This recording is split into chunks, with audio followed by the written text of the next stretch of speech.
Next, I'd like to introduce Jen Ford Reedy, president of the Bush Foundation, a regional foundation that invests in great ideas and the people who power them. Jen has been an incredibly innovative leader in the social sector in the Twin Cities, guiding new ventures, including the creation of GiveMin.org, a statewide fundraising platform that's transforming the culture of philanthropy in this state, and the Minnesota Idea Open, an idea platform that has inspired thousands of Minnesotans to think and talk about solutions to critical issues facing the state. When we invited her to come speak today, we asked her to share from her wealth of leadership experience in the nonprofit and philanthropic sectors, lest you think, wow, this speaker's really full of herself. We could not have put on the highest attended and most ambitious conference in the history of YNPN conferences. Sorry, I had to put that in there. Without the generous support of the Bush Foundation. So we invited her to also share the Bush Foundation's approach to investing in leadership. As Jen takes over the mic, I wanted to let you know that we will have some Q&A after she talks, so start thinking about any questions you might have for her. And before she talks, I'd also like to just kick off her session by welcoming some other staff from the Bush Foundation who joined us today, so thanks for being here. So without further ado, I'll introduce Jen.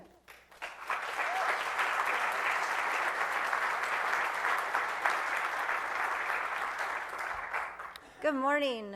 It is a total joy to be here with you guys this morning. It was awesome to walk in this building and see you all. And it was awesome for a few reasons. One was the energy that Laura described. Like, you really did feel it when you walked in this building. And it was also awesome because I knew who you were, and I knew that it was, these amazing, transformative, emerging leaders from all around the country here together, and that's so cool. But to be honest, mostly it was awesome because before coming here, I went to the wrong place and walked in, and there was nobody there. So I was really excited to see you all here this morning. So, the Bush Foundation is proud to be a sponsor of this event because we believe in organizations like YNPN, and we believe in events like this. And we believe in organizations like YNPN because we believe that a connected leader is a stronger leader, is a more effective leader, that it's networks like this through which you can get good ideas, through which you can get support and encouragement, and through which you can get the kind of relationships that give you confidence and give you confidence to think bigger and think differently about what you can do in your career and the impact you can have in your community. That our organizations, our communities are just collections of individuals, right? It's just us. And our organizations and our communities are constrained then by the ambitions of the people who compose them. So the more ambitious you are, the more you think bigger about the possibilities in your life, the more you will change the organizations you're a part of, the more impact you'll have in the community. We also believe in events like this because we think it's really, really, really valuable to be able to connect across communities and get ideas from other people. We also think that there's no substitute for being together in person, that there are lots of wonderful ways to make connections, but there's something really special about being together in the same place, spending time. And also, there's something great about being away from work and away from life and having real time to reflect and to think outside the normal boundaries of your brain at work. So for all those reasons, we're really delighted to be a sponsor, and we're delighted that you're here. Bush Foundation is 61 years old. It was created by Archibald Bush, who was one of the guys who built 3M, the company 3M, into a big major company. We always say it's not a president, it's not beans, and it's not beer. It's Archie Bush. And Archie Bush was a salesman. He was a salesman, and he really loved people And he believed he was a good judge of people. And a lot of his personal philanthropy was actually giving to individuals. So individuals that he would run into, people who worked at 3M, where he could see some spark of possibility, and he would directly give them money. And we actually continue that tradition today in our work, where we have fellowship programs like the Bush Fellows program, and our Native Nation Rebuilders program, where we are investing directly in individuals. We also do that through grants. We have grants such as Leadership Network grants and event sponsorships, like the sponsorship of this event. And then we also do our own events and other ways of using our communications devices to try and bring people together. That all the ways that we invest in people, our purpose is to inspire, equip, and connect people to be more effective leaders in their communities. So I am going to talk a little bit about myself. One of the unexpected things for me of becoming the leader of an organization that deals with leadership is that people then want me to talk about leadership and my leadership, and it actually takes me kind of out of my comfort zone, which is why I actually made Leah say, tell them that you said for me to talk about it, because I didn't want you to think that, my idea of a good time was talking about myself and my career in front of people. But I do it a lot now, and so some of you who are from the Twin Cities may actually have seen me talk some about my career. And a lot of my career was pretty much like do a good job at what I was doing, and then other opportunities emerge, and it went along really, really happily that way.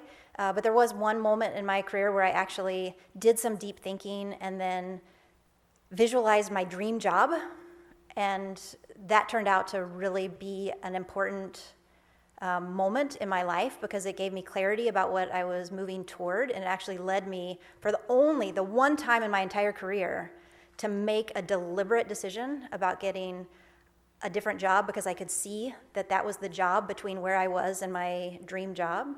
So I've talked about that as being really important in my life, and it happens that the dream job that I identified was actually being president of the Bush Foundation. So that's sort of the ironic twist in the story. That's not how it's necessarily supposed to work out. It was just lucky that it happened that way. But regardless, having this vision of what I wanted was really, really clarifying. And for someone like me who thinks every job is fascinating, like every person I meet, I think, oh, I want that job, I want that job, I want that job, I want that job.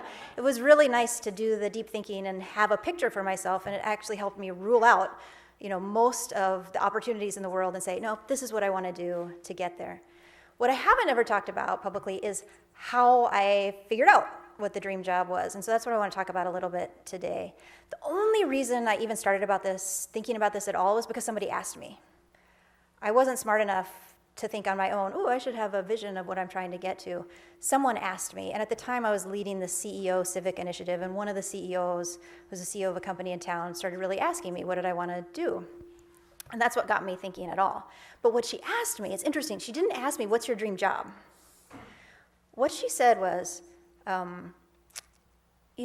this thing I was working on was supposed to be time limited. It's actually been successful enough that they've kept doing it, but there was an idea that it was going to sunset. And she said, I have this idea that when the Itasca project ends, that we could just fund you to be you and do what you're doing out in the community. I was like, that's really nice, but you can't do that. You can't just be an individual, random particle in the community. You have to belong somewhere, right? You have to have a platform. And so what was unique about reflecting that way is that it made me think first, what do I want to do? Not what job do I want, but what is the verb in my life? Like, what is the verb that I want to be? And then what's the place that I could do that? So I thought, what am I actually good at? And what do I like doing? And what's the impact that I want to have in the community? And once I answered that, then it was thinking, okay, what's the platform? What's the organization that I could be a part of that would allow me to do what I want to do? And again, I just lucked into thinking about it that way because of how this woman asked me. But I think it was really helpful because there's so many jobs that are interesting to me, and I would have contorted myself to do so many interesting jobs. I was in a meeting yesterday with doctors, and I was thinking, oh, I'd really like to be a doctor. And I would be a horrible doctor. I mean, horrible.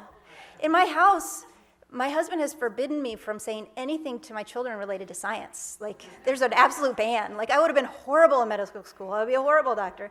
But they're all interesting, and by actually thinking first about, what do I actually like? What am I actually good at? And what difference do I want to make first? That verb was super clarifying in my life and helped me get an image of what I wanted to be that really was a very useful guiding image for me in my career, and helped me get to where I am today, which for me is a dream job. So with that, I will open it up for questions. First, wanting to say, again, thank you all for coming, and I find over and over and over in community here, when I see people doing amazing work, and I'm really admiring of people's energy and ambition in different projects, and then over and over and over I find out they're part of YNPN. And I know that's true here. I suspect that's true of all of you in your communities, and it's an extraordinary network. I know in our community it's an amazing resource, and I do want to thank YNPN, and which is you, for all you do to inspire, equip, and connect leaders. So thank you.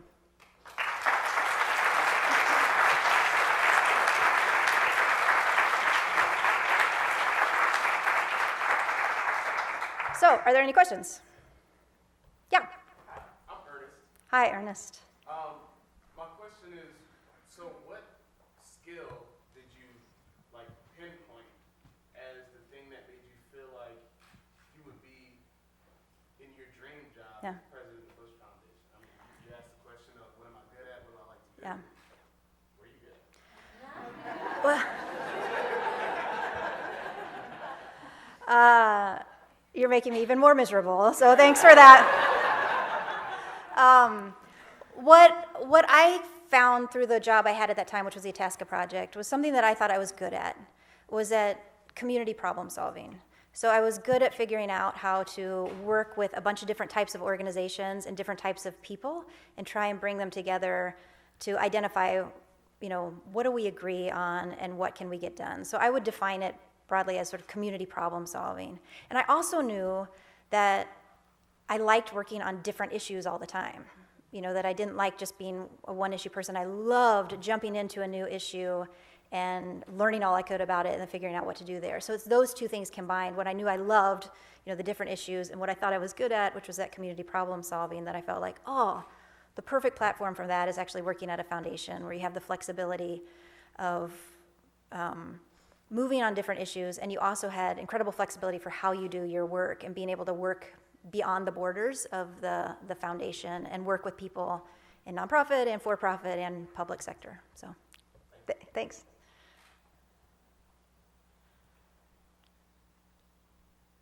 I could ask a question. Hi. You spoke pretty eloquently about the way that our ambition is more or less what creates the outer balance of what we're able to do as individuals, and about the individual desire that we have either in our careers or in our communities. And I would be curious to hear you speak, especially with your experience as a community problem solver, about how we can work with others, not just create an individual vision, but a collective vision for something that we collectively seek to move towards. That's a really big question. No, that's good. That's good. I feel like there are a whole bunch of components that go into that. So I'll just talk about one of them that I think is often the missing ingredient. And by watching Twitter yesterday, I think this must have come up at the nonprofit sector conference yesterday here too, which is about optimism.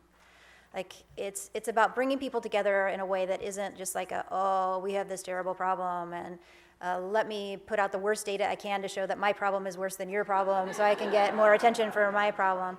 But it's trying to show people possibilities more. I mean, there's so much language that we use in the nonprofit sector that is so negative, and it's framed in such a downtrodden, this is bad, bad, bad way. And I think the opportunity is to frame things in a much more positive, optimistic way. It's sort of look what we could do. And I just feel like you're so much more likely to get people excited and willing to join with you if you can paint a picture of what's possible than if you sort of guilt them into, shouldn't you be worrying about this too, and shouldn't you be fretting about this with me? So I think the more, in situations like this, we sort of practice that skill set of, okay, this is a horrible issue. It really is horrible. What would be great if we could fix this issue, and how do we frame this in a positive, in a way that gets other people excited about banding together to do something? Yeah. I don't think I need your mic. Just because I'm really excited. Oh, that's nice. Thank you so much. I just wanted to ask a quick follow-up to that question. Yeah. Also a quick, just kind of funny question. And the first one is, so why don't we do that? Because it seems so attractive to paint what's possible. And I'm just wondering, like, why, in your experience, you see people not doing that. And then the second thing, second question is, so what do you want to do now? Me? Or is it, once you have identified, in your words, this dream position, does the dream stop? Or is there something, obviously you have other roles in your life that you play, and I don't want to belittle this, but what is the next step if there is one? Oh, this is like a counseling session. Now I'm having to. I just was coached. You just were coached, and now you're turning on me. So on why we do it, some of it is habit. I mean, I think we get in the habit in our language in the nonprofit sector and talking about things as problems. I think there's also, though, something that we found that it works in the short term. Sometimes it works in terms of fundraising. It works in terms of getting government attention, certainly, to be competitive about our problem being really, really bad. So there are some short-term gains by talking about it in the negative and getting people really upset and seeing those kids in dire need and whatever it is that allows people to act in the short term. I think it's about what the trade-off is, though, and do you want people just to support you in your work, and you can guilt people into that, but do you want them to actually truly join in and be excited about working toward? I think that is where you really require more of the positive frame. There's also just a ton of research about how the negative sticks more. Like, there's so many indicators where, as a country, we are doing so much better. I mean, there are tons of them, and it doesn't implant. I mean, even things like, how many people believe that half of marriages end in divorce? How many people have, yeah, it's not true. But we heard that bad news once, and it really implanted deeply, and now the better news it just doesn't implant in the same way. So there's almost something psychologically that we have to fight in ourselves and in the tendencies of others to really internalize bad news in a way that has a deeper effect than the good news. So I think there's psychological reasons why we do it and why people hear it that way. But for me, I really don't know. I'm only 2 years into this job, so I'd like to think that I have a little time to figure out what it is. But I do start thinking, I think, I'm going to need another dream, because it would be bad, for me to. I got this job when I was 40. If I worked till I'm 65, it would be really bad for the Bush Foundation to have the same leader for 25 years, I think. So I have to come up with a new dream. And right now, I'm really, really, really excited about this job. And I feel like I can give myself a little more time to just enjoy and grow. And I'm growing in so many ways. And I feel like there's so much that I can get from this job, and so much that I can give to this job in the in the next X number of years. But then I will have to start shifting, and whether it's different in terms of the sort of scope at which I can work, or whether it's different in the type of work, or whether it's different in how a job balances with my life. I'd be in a different place with my family, and my kids would be older, and so I kind of have to start thinking, okay, what's life going to look like around that transition point, and what would be most meaningful to me then? Yeah. If anyone has any ideas, let me know. Yeah. What's the most exciting thing you see the Bush Foundation trying to address in its current or next steps? That's like picking your favorite kid. That's a hard one. I'm really excited about so many things we're doing.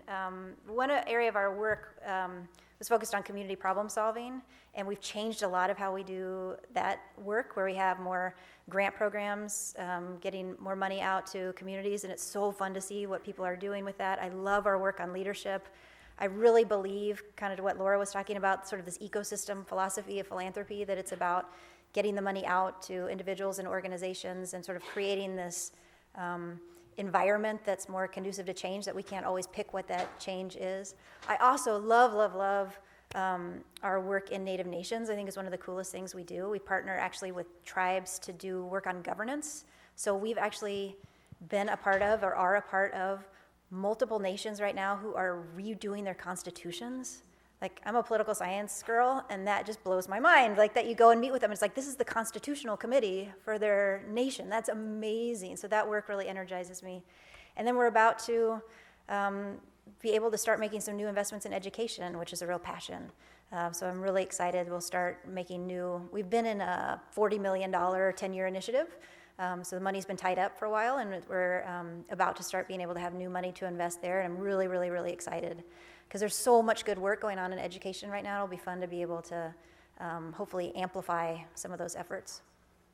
So that was an everything answer. Yeah. All right, so I have to ask this question since we're at the Humphrey. Yeah. Why not the public sector? Why did you choose philanthropy over the public sector, especially with your political science background? So every sector has something about it that's super appealing. And part of what's really appealing about the public sector is actually you have the coercive power of law, right? You can just say, it will be so, and make a rule, and that's pretty amazing power. I think because I know that what I like about myself, or what I like to do, what I like to do is the problem solving, sort of cross-sector problem solving. I feel like philanthropy is actually hard to beat in terms of the ability to work cross-sector. But it's not a statement against the public sector. Again, like anybody I meet in the public sector, I want their job, I love it. But I feel like philanthropy was the most flexible place for me to do the things that I like to do. Now that said, I really, really, really hope that we start moving as a foundation into doing more public sector things. There's been a bit of a divide between foundations and the public sector, in part because we didn't really want anybody to notice us or start regulating us, so we want to stay a little bit away from government so they don't notice. But I think there's so much opportunity to partner with the public sector. So we give in 3 states and the 23 Native nations in that region. If you took just the state governments, the state budgets of those 3 states, and you added them all up, and then you assume that government works 24 hours a day for us, right? Each year we could buy 6 hours of government. That's it. Giving away $40 million a year sounds like a lot, and then you think about it in that scale and you think, we really, really, really are tiny in terms of the power of the public sector. So then you think, okay, if we can give our money in a way that helps that giant pool of money be spent a little bit better, even a tiny bit more effectively, that's probably the highest impact strategy we could possibly have. So it's really appealing to me, and it's something that we're going to spend more and more time thinking about, is how do we use our relatively small amount of money to really influence the effectiveness of the public sector. So I have the hard job of having to cut. yeah. We'll give chair privilege. All right. Thank you, Jen. I would really love to hear a quick thought about what role you would like to see YNPN play, and what call to action would you have for us? What charge would you set out for young people to effectively do something in the sector that you would find valuable? I wish you'd cut it off. Thanks, Jamie. So I do think that a lot of the value of YNPN is what I talked about earlier, which is that providing the supportive network to each other to sort of embolden you individually. So there's a huge part of the value is in how you support every individual actor in this organization to go out and do more. And that's really huge. I think thinking about collectively is interesting because each of you have a power in the organization that you're a part of.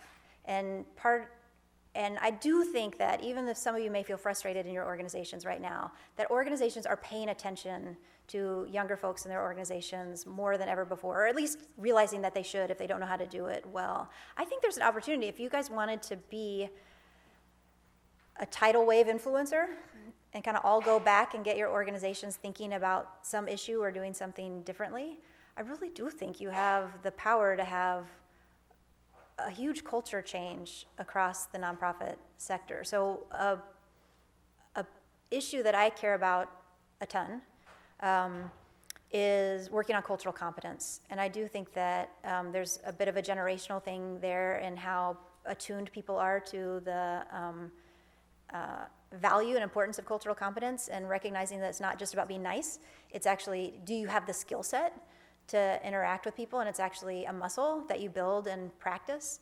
And, so that's one where, if everyone in YNPN went back to their organizations saying, we really think this would be a priority and we'll step up to lead it, and that's my issue, but there could be a ton of those things. So there's sort of a, outside of your organizations, what can you band together and do? But I also think there's so much opportunity for people to be intrapreneurs and to really affect the culture of their organizations, and that having each other as allies in how to do that, and then coming back together and saying, oh, I tried and this guy totally shot me down, and okay, how would you problem solve around that? But trying to find what is it that you wish was true of all your organizations, and kind of banding together to help change those culture. Because there's so much good about nonprofit sector and about organizations, but there are also ways that, the sector could get a lot better. And if you guys picking on an issue and really advancing it sort of arm in arm, I think you can really make a big change.